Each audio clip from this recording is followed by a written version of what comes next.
Hello, and welcome back to the Spring to Life podcast. I'm Caitlin, your host / hormone health coach, fertility awareness educator, Pilates instructor, and creator of the Spring to Life method. My goal is to promote feminine body independence and share stories of female resiliency to help you love your body more and unleash your inner superpower, your period. Now, you know I love all things hormone health, and I try to make the most hospitable environment for my hormones when it comes to my diet and my environment and everything that I do. But something that I've been thinking a lot about lately is the clothing that I'm wearing and how it might be affecting my hormones. So I have invited Heidi Kuimjian onto the show. She is a non-toxic health expert, and she is going to give us all the details, what we should be looking for when it comes to non-toxic clothing. All right, I am here with Heidi. She is a non-toxic living expert, and I have been really excited to have her on the show. We're going to get into all things non-toxic living. But first, I want Heidi to give us a little introduction. I know that you have found this path and this mission in life because of your own experiences. So what in your life led you to being so passionate about non-toxic living? Yeah, definitely. Well, thank you so much for having me here today. Super excited to be doing a podcast swap with you, Caitlin. Our episode on Lifelong just released last week, so it's so fun to be on the other side now. But yes, you mentioned that I had a story that kind of brought me into this non-toxic living space, and I will attempt to give the Spark Notes version of my story. So basically I had a lot of health issues starting at a young age. I can remember starting to see alternative practitioners at the age of 15. And from that point forward, through the beginning and entirety of college, I was working on my health from a holistic perspective. I will say that my upbringing played a big role in me taking the more alternative route. My mom has always been into natural health, holistic health. She was juicing wheatgrass when I was in elementary school. She was buying organic food. She was doing all the things that I thought were kind of weird. And now I am so grateful looking back. So anyways, with going through all those different health things and seeking out different holistic practitioners, I was able to learn a lot from a very young age just by being thrown into it all. And the biggest thing that I went through was in college, about 3 weeks into starting my college journey, my freshman year, I woke up with severe breathing issues. And for 3.5 years through the winter break of my senior year of college, I would not breathe normally. And these respiratory issues were very, very debilitating. I was one of those people that looked healthy, seemed healthy. All of my medical tests were coming back as normal, as healthy.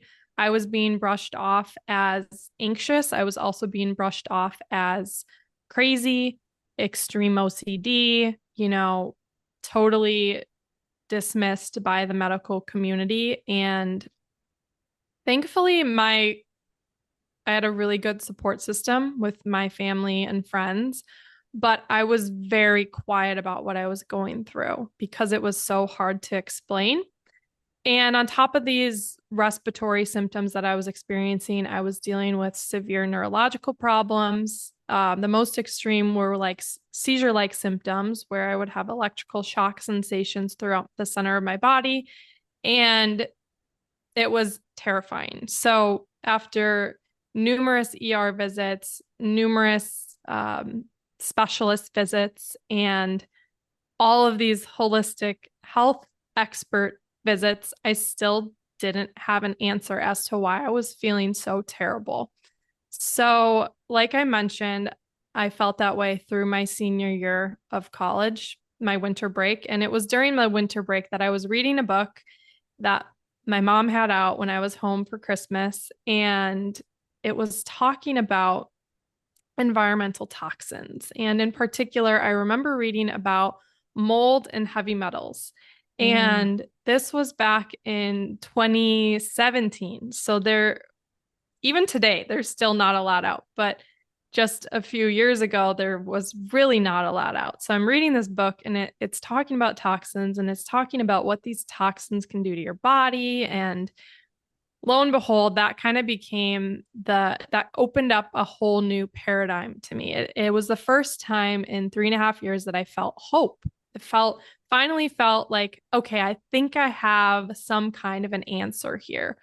And previously, all I heard was, you're crazy, you're making this up, you're just anxious, you're depressed. And so it felt really good to see in writing my symptoms in a book matching up with these toxins. So from that point forward, I had more direction to do my research and also test different things out on my own body.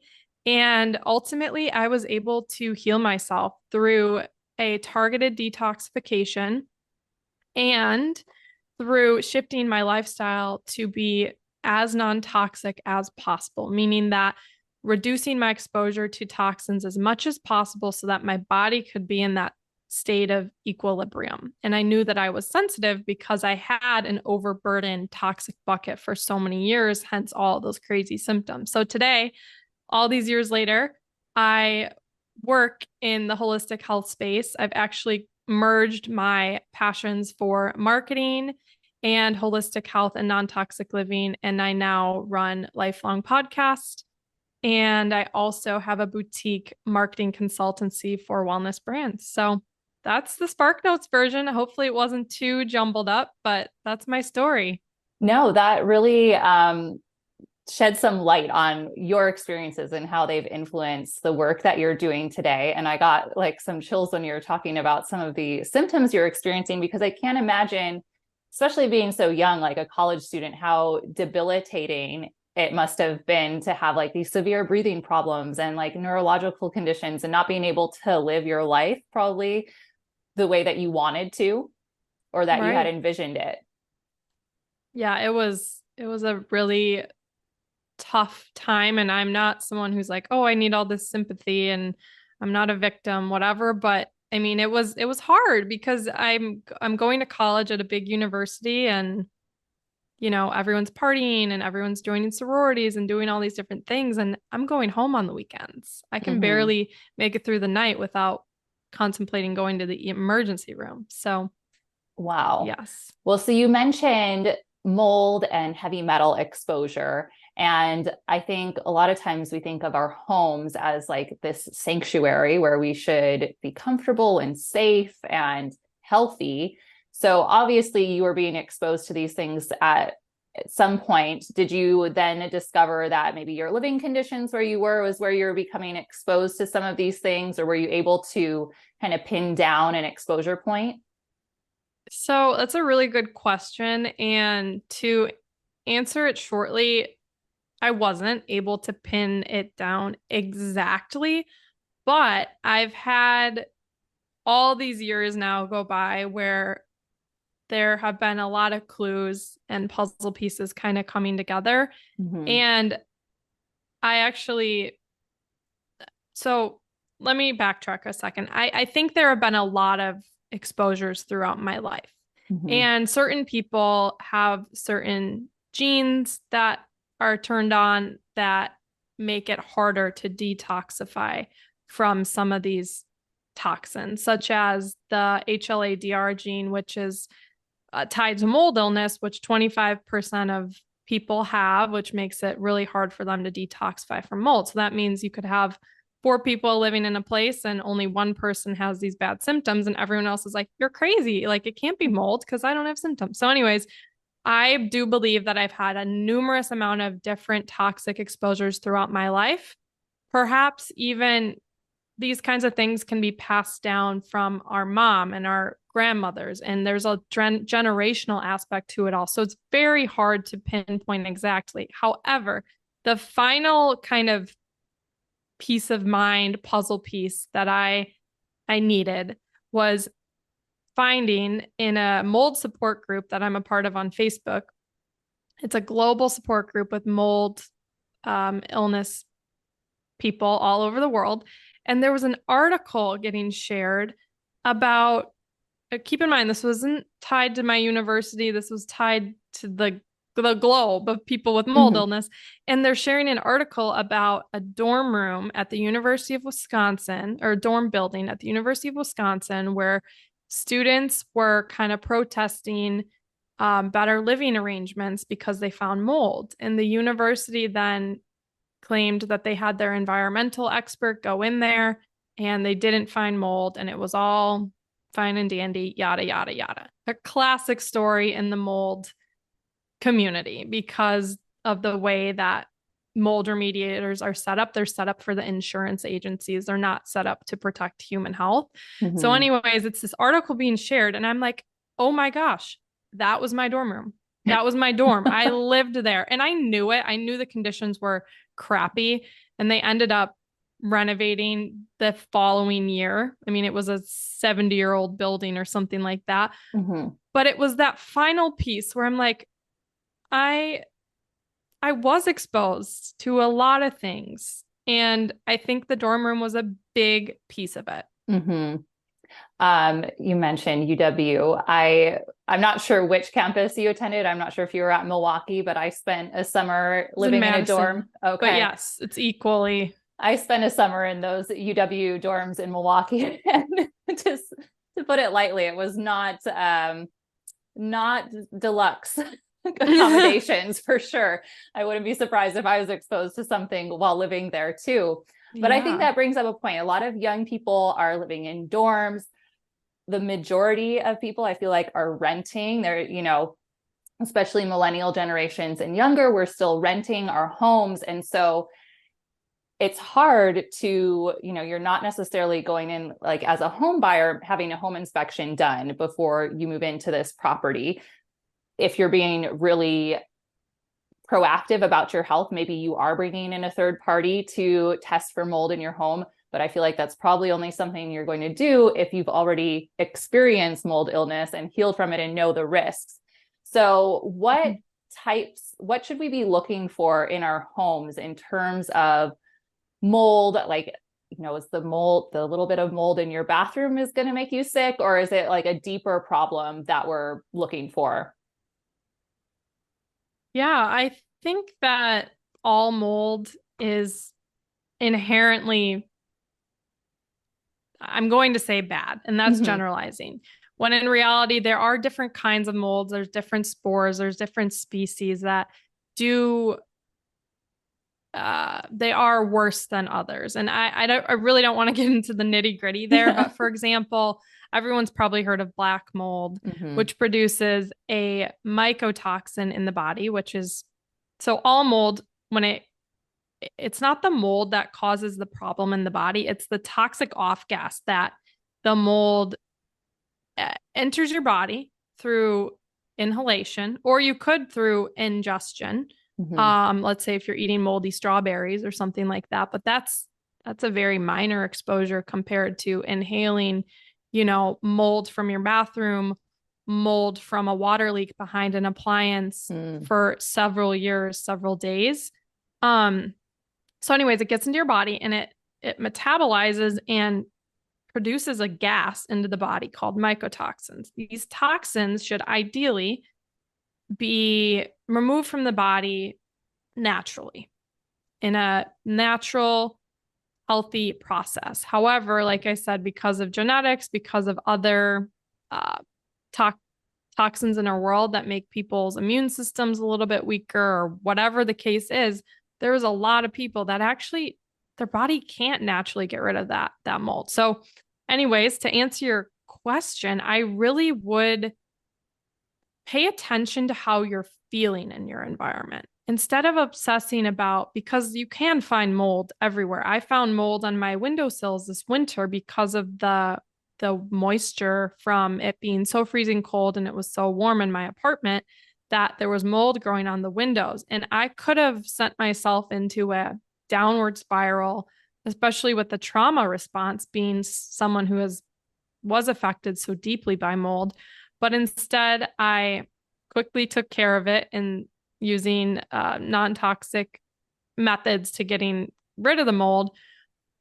But I encourage people to pay attention to how they feel. If you move into a new place and all of a sudden you have an onset of a bunch of symptoms, that's when I would start digging in and looking.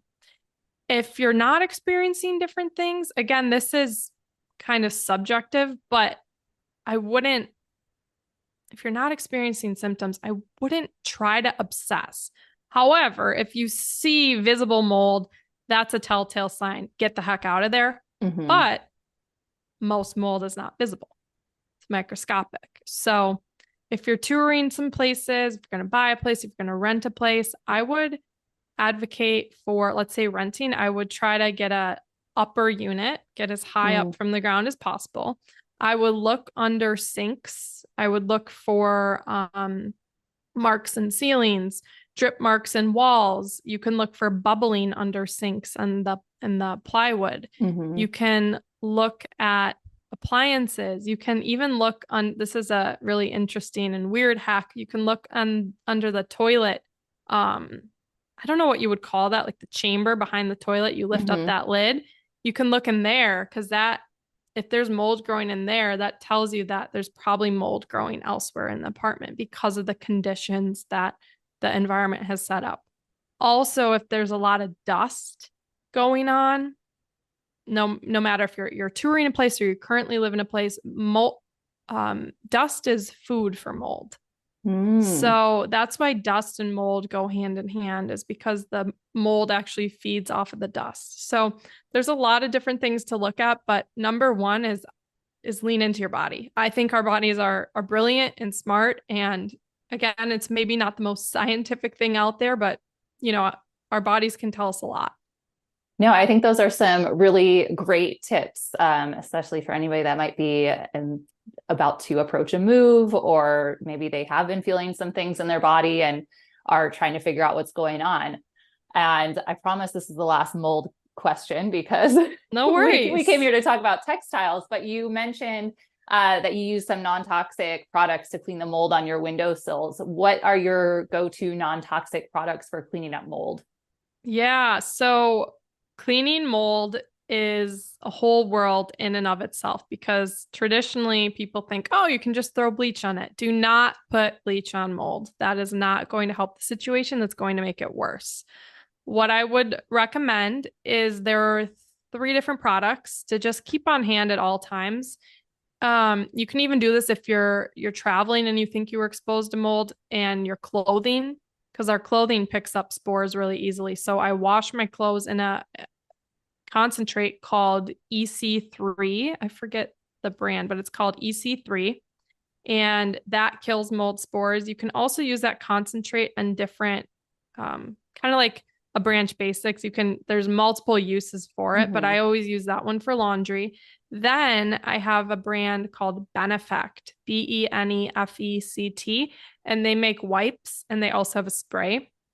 And these also kill mold naturally. They actually are comprised of thyme, and thyme as an herb is a natural antifungal, which mold is a fungus. So that product I love. I even bring those wipes to the gym. I don't use them. That's a random note, but I just literally used one this morning at the gym. I bring those wipes with me to the gym because I don't like using the toxic wipes there.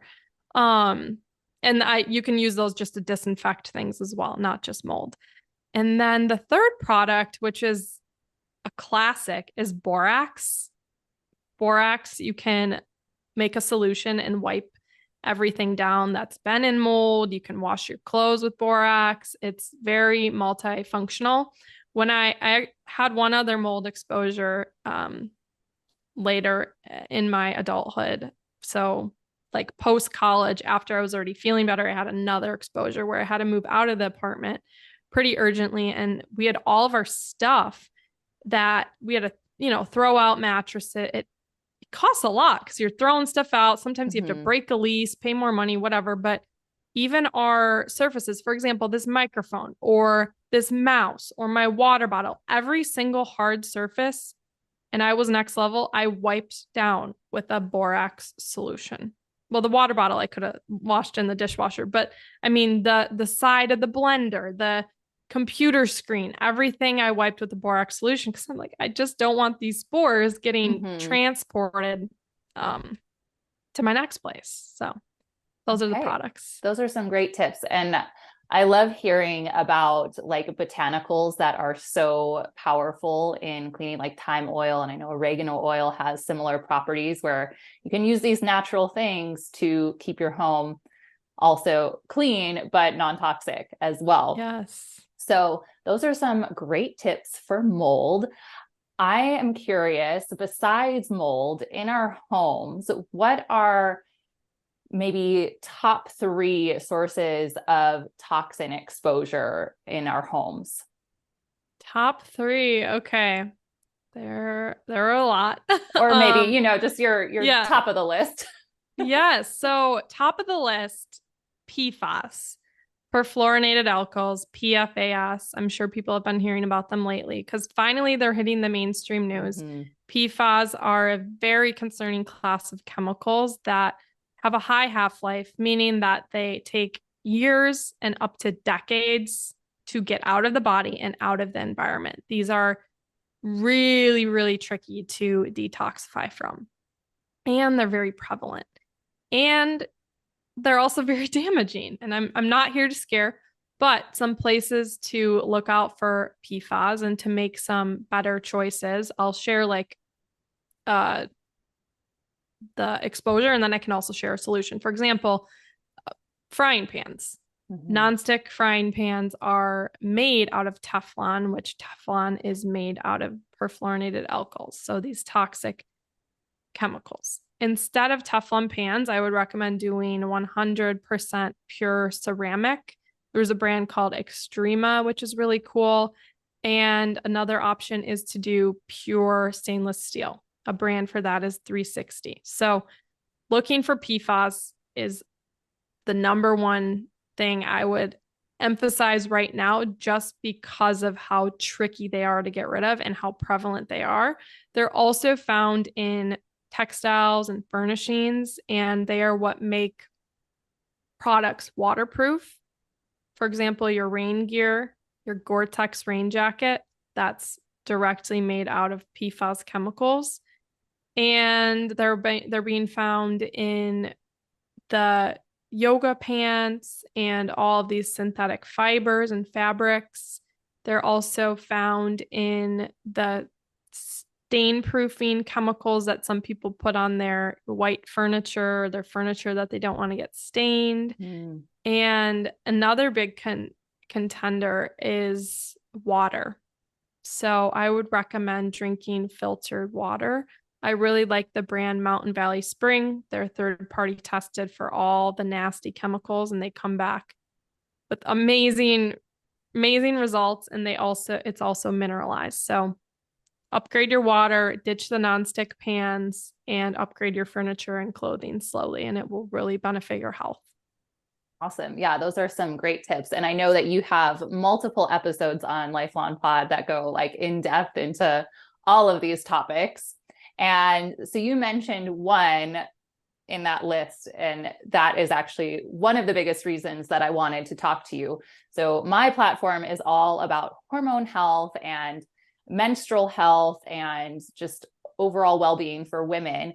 And lately, in the last couple of months, one of the things that I've kind of realized was in my blind spot was my clothing. I spend so much time in activewear. And before that, I was dancing ballet, wearing tights and a leotard all the time. So I feel like pretty much my whole life, I've been like shrink wrapped in like really tight spandex clothing. And so it's just been like buzzing around my head the last couple of months. Like, what is this doing to me? I need to switch to wearing more natural fibers. So how is our clothing potentially impacting our health, our hormones, and our overall well-being? Yes, I am so excited to chat about textiles and clothing because my background, I actually worked in the textile and fashion industry. for a bit. So I know firsthand how toxic the industry really is. And it's also the top polluting industry out there. So anyways, with the textiles, what I think the most basic way to explain this is to explain how toxins get into the body. So there's three main routes that toxins can get into the body. That's inhalation, digestion, and dermal absorption. So I get pretty concerned with dermal absorption with synthetic fibers like polyester, spandex, the list goes on. And what happens is these fabrics are then touching your skin, and they're particularly exposing your, how would I describe it? The most precious and delicate parts of your body, your pubic area, your breasts, glands, and your armpits. They are also touching areas that get very hot and warm. And what happens with chemicals is heat makes them extract quicker and at a higher rate. So the biggest concern to me as of lately is yoga pants and yoga wear and active wear, because what are you doing when you're wearing those? There are many people that don't even wear underwear when they wear yoga pants and leggings, and maybe the underwear is a little bit of a barrier if they're cotton, but I don't even know if that helps that much. But anyways, it's very close to your skin. It's very close to these delicate parts of your body that are also very absorbable, and the heat is extracting them. So over time, yeah, if you wear it once, you're probably fine. If you wear it a few times, you're probably fine. But what happens when it's a lifetime? What happens when it's a lifetime? And it's going to be really tricky to switch all of your clothing to natural fibers. Some of those natural fibers are cotton, wool, hemp, linen. I'm not a big fan of bamboo because bamboo has a lot of chemical processing, even though it's natural. Okay. It takes a ton of chemicals for it to even turn into a fabric. So organic cotton is one of my favorites, as is linen. But it, like I said, it takes a while, and I don't want people to get overwhelmed. And I try to be as real as possible with my audience and show people, yeah, I'm wearing an aloe, like working out. Sometimes I wear an aloe yoga set, or I wear, Lululemon leggings. But also I've been slowly upgrading and buying organic cotton options from Pact and Laude the Label. And slowly over time, I feel good about making these conscious choices. Also, I have been very on the lookout for clothing that is natural and non-toxic and also fashionable, because for so long, natural clothing, organic clothing, it just seemed like frumpy stuff that you would find in a very obscure store. And because of my fashion background and because of my background in non-toxic health, I'm like, how can I find the cutest options that are also good for human health? So I've spent years researching, trying different brands. I even have an ebook on my website at holisticwithheidi.com. And there are tons and tons of brands. So the long and short of it is, textiles are concerning because of the chemicals it takes to make them and the fibers that they are made out of. So sticking to natural fibers is one of the best options you can make for your health. But if you can't do it at all right now, don't stress out, because even me, someone who's been at this for 10 years, doesn't have a fully non-toxic wardrobe yet. Yeah, it's a slow and steady thing. And I think that's, when you're trying to do anything for your health, if you try and do everything all at once, you're going to overwhelm yourself or overburden yourself. So I always say, start with one thing, layer it in, and that's how you're going to really progress yourself to where you want to be without totally overwhelming yourself and wanting to give up. I think you brought up a really good point that I hadn't really thought about that much, but our lymph system If somebody's feeling like really puffy and just like not great, we're squeezing ourselves, like all of our lymph into these synthetic fibers and really blocking up those channels. So that makes so much sense as far as like how we can really keep our body working as it should be. And obviously there's other practices we can incorporate, rebounding, dry brushing, things to support lymphatic system, but really starting to think about what we're putting on our bodies is so important too. And I totally agree with it's almost like those natural fibers are like the hippie clothes, the baggy, like, the jester pants. The elephant pants or whatever they're called, and like things like that. But I do really see there's this shift happening. I'm wearing a Pact top right now. So I've slowly been, I like live in this active wear. So I'm like, okay, I live in these clothes. I need to really start to make conscious choices about what materials they're made of. And it honestly, like, it feels so much better on your body. It's just feels so much better on your skin. So you kind of touched on, it's not as stinky. Yes, it breathes much better. It's yes, those synthetic fibers, sometimes no matter how many times you wash your leggings, they still have that like kind of sweaty, stinky smell to them. And then we have to go use all of these crazy detergents that are marketed for getting your sweat out of the clothing. And it doesn't have to be that way. So you kind of touched on a lot of the questions that I wanted to ask in terms of synthetic versus natural fibers. Are there any synthetic fibers that are maybe worse than others that we should really be on the lookout for?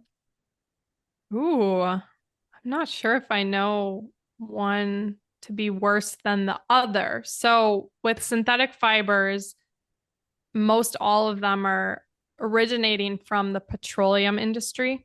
So it's just a matter of how they're, I should know the science because I took textile science classes, but it's a matter of how the threads are and how it's knit and everything. But its base ingredient is petroleum.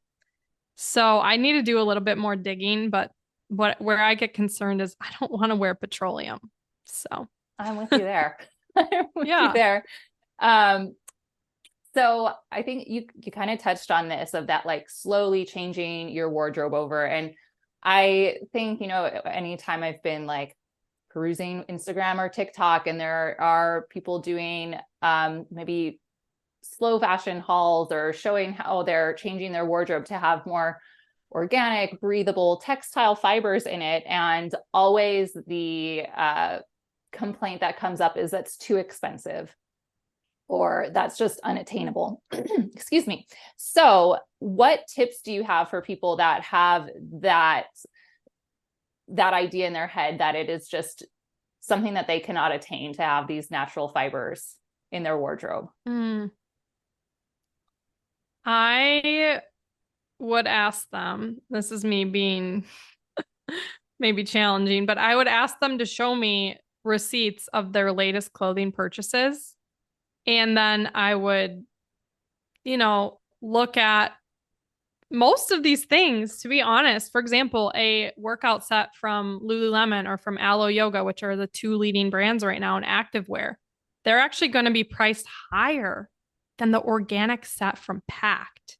But I do want to be cognizant of price. And I know that there are certain brands that in certain categories that would cost more. For example, a non-toxic raincoat probably is more expensive than a PFAS raincoat that you could get at Kohl's or something like a more affordable store.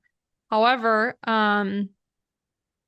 I do find, and again, I'm not trying to be like an a-hole here, but I do find that price gets brought up a lot, and there are always solutions if you want to make this commitment to your health. For example, again, and I'm really not trying to be mean because I do try to be cognizant. And I know, for example, like organic food, there are certain categories that will cost more. But when it comes to some of these things like non-toxic clothing, where you're slowly upgrading over time, I like to get people thinking about these purchases as an investment into a Roth IRA.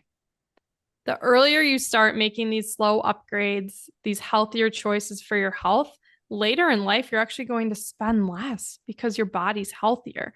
Would you rather maybe spend a little less money and get all your clothes from Forever 21 and potentially burden your body? Or would you rather maybe get less items? That's another tip, is shopping for less items, going minimalist, buying products like a really beautiful wool sweater that will actually last you a lifetime versus a crappy sweater from Amazon that probably is super cute, but you're going to be donating it in 2 years, you know? So it's thinking about these things as more of like an investment. And then another tip, because I know I kind of started out on a little bit of a rant and I need to remember solutions. Another tip is, if you can only afford some of the lower end stores, just look for organic cotton. You can read the labels on every clothing item. There's a little label. You will find options that are made with cotton. It might not be organic cotton, but at least it's cotton. And you can definitely find some really cheap cotton t-shirts in a lot of different stores. Yeah, those are some great tips. And I think something smart that you brought up is like, you could go to Forever 21 or like get the Shein haul and buy like 20 items of clothing and have that in your closet, or you can invest in, 3 to 5 pieces that are going to last you a lot longer. And I know for myself, like currently half of my clothes are still in a storage unit in San Diego. They've been there for like longer than 6 months at this point.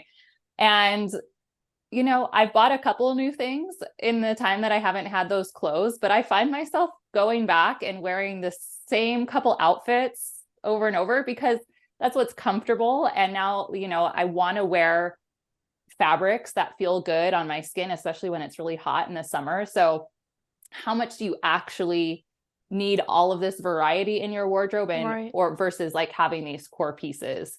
And I think cyclical fashion, I love selling things on Poshmark. I love finding things on Poshmark that you can buy new with tags. So I think there's always a solution if you're willing to go that route. Yes. And one other thing is thrifting, going to Goodwill. I am not above going to Goodwill. I go to Goodwill probably, I don't know, every few months just to look around and see, what kind of beautiful natural fiber pieces can I find here? And then I just bring them home. I will always off gas things outside to air them out in the sun and then wash them in a non-toxic cleaner. And that's the most sustainable choice. It doesn't mean you need to get all of your clothes secondhand, but it's a great option for your health and the environment. Absolutely. And the bank account. Exactly. Yes. We want to save some money. So you mentioned a couple, Made the Label, Wear Pact. What are your favorite brands for clothing at the moment? You mentioned you are looking for things that are fashionable and in the moment. Where are you shopping right now? Yeah. So I have been doing a lot of not a lot, perusing on Reformation is a favorite right now. They are obviously a very fashionable mainstream company, but they actually, more than any other mainstream fashion line, I find them to offer the most natural fiber pieces. I actually bought a pair of linen pants from them this summer. There's also a brand called Quince or Quince, Quince. I can't pronounce it. And they are super affordable because they sell direct. There's no middleman. So you're actually, when you get the product, it's shipping directly from their manufacturer in Turkey, and it's all organic. So you can get the cheapest and nicest cashmere sweaters. I just got a organic cotton robe from them. It was like $39 or something, very affordable for being organic. So Quince is a great brand. Moye, Moye, they have really beautiful undergarments and silk pieces. So that's more of like an elevated, more luxury option. And another brand that I've been loving is called Laude the Label.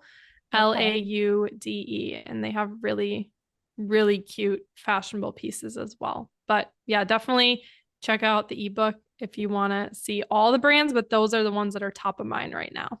Awesome. Yeah, we'll definitely link that ebook in the show notes for this show, because I'm sure people are going to want to do all the perusing. I know I definitely, as I've been doing some research, I've got a couple carts going on different pages. Like, I want to get this. I want to try that. So we've got all the new options to try. So as we kind of wrap things up here, I was curious what are 3 of your wellness non-negotiables in any given day? Number 1 is hydration, a basic answer, but I emphasize cellular hydration. So drinking mineralized water that is filtered.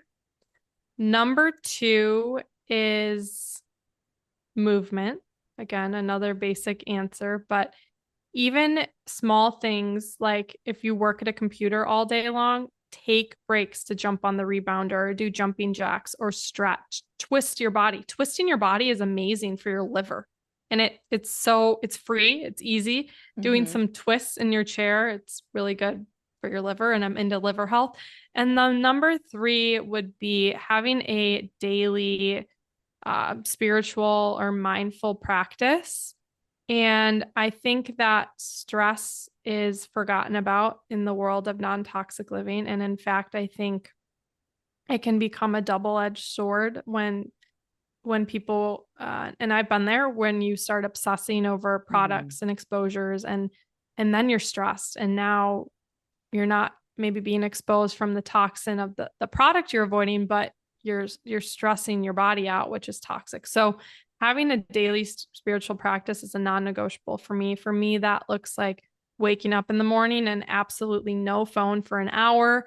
I could journal, I could meditate, I could pray, I could stretch, I could look in the sun. I love sitting in the sun. There's a lot of different things, but it is so critical for me. And having the sunlight mixed into is an added bonus. Yeah, I think those are all awesome tips. And to your last point, the power of our mind is so underrated in terms of, on either side of the coin, perpetuating symptoms or healing from symptoms. So really getting your mindset headed in the right direction is so key in any healing process.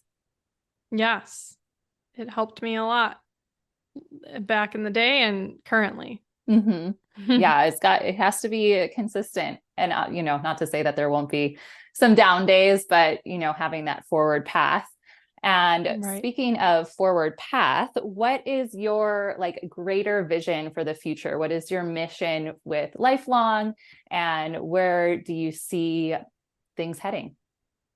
Oh, what a fun question. So my mission is to make non-toxic living easy and accessible for all. And there are a lot of different ideas that I have for expanding my reach and being able to help more people. But ultimately, right now, that is through my podcast, Lifelong. And I am really looking forward to continuing to grow the show. It's currently ranked in the top 1,000 health and fitness podcasts. So I'm setting new goals of okay, can I get in the top 500, top 200? And for me, it's about helping people because of what I went through. And I think I should probably be a little bit more business minded about things, but right now I am just following my purpose. And some other things like greater vision, I want to develop more community events and groups, and I'm not sure what that looks like right now, but okay. Some type of retreat in the future. Sorry, total brain fart. But yeah, just cultivating community and really getting the word out there is the broad goal here. I love it. Well, thank you so much for joining me today, Heidi. I'm excited for people to hear this episode and to learn more about environmental toxins and exposure via our clothing. I think it's really important for us to start to think about. Where can people find and connect with you? Like I said, I'll link your site and your ebook in the show notes. Where should we be connecting with you? Yeah, well, give Lifelong a follow on your platform of choice. It's just called Lifelong Podcast. You can listen to it on any major podcast streaming platform. There's also an Instagram and TikTok and YouTube account tied to all of that. You can find me at lifelong_pod. And then I also have my broader company page, which is at Holistic with Heidi or holisticwithheidi.com. Awesome. Thank you so much, Heidi. We'll talk soon. Thanks, Caitlin. Thank you so much for tuning into the Spring to Life podcast this week. If this episode got you thinking about making some upgrades to your wardrobe, I'm going to link all of the brands that Heidi mentioned in the show notes. And I'm also linking a very cool brand that I've been eyeing called Groceries Apparel. It's a California-made plant-dyed clothing company. They use things like avocados and onion skins to dye their clothing to get this really beautiful effect in the colors. And they have generously offered 20% off your order of $100 or more using the code Spring to Life method. So definitely check that out. That's linked in the show notes, as well as all of the ways for you to connect with Heidi. If you want to follow her on Instagram, check out that ebook, and make sure you're following her podcast, Lifelong Pod. You can listen to my recent episode on the show there. And I'll talk to you next week. If you loved this episode, I would be ever so grateful for a rating and review. Tag me in your Instagram stories at Spring to Life Method, or simply share it with a girlfriend, because all women deserve to know their superpower.